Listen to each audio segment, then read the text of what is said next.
Yo, what's up mga laagan? Nakisamin lang ako sa silingan namin guys. Nagready ako kasi pupunta lang naman ako sa gym. Charo, iganahan mag-gym kay naay kauban. Ang akong igagaw nga kinakusgan. Pero kung ako ra ay wala gyud mahitabo na gym. Mura man kag birahon sa katre. Hugson kag patulog pero murag dili na gid ni maayo. Kay nanambok na ang atong fats. Klaro na kaayo. Fats gani no. Mo nang tambok. Murag nasubra ang nag-alaga ang atong mga fats ba. Mo nang kung kamo guys, kung feeling ninyo na alagaan na po ninyo yung mga fats, bisita lang mo diri sa Gyre Fitness Gym, Hubang, San Francisco, Agusan del Sur. Kompleto tanan nila equipment. Naa sila ay treadmill, hangagaw,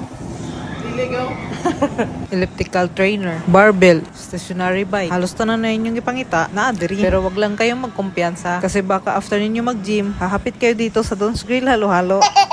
Dahil baka makalimutan nyo hindi aalagaan ng mga fats. Dapat itinatakwil. Charot. Pero paano ba talaga magpaniwang guys? Ang hirap eh. Basta nairaos ko ang isang araw. Bukas ko na naman ulit po problemahin kung magda-diet pa ko or hindi. Kaya ano pa ang hinihintay nyo guys? Bisita na kayo dito sa Gyre Fitness Gym, Hubang, San Francisco, Agusan del Sur. Hanggang sa sunod laag.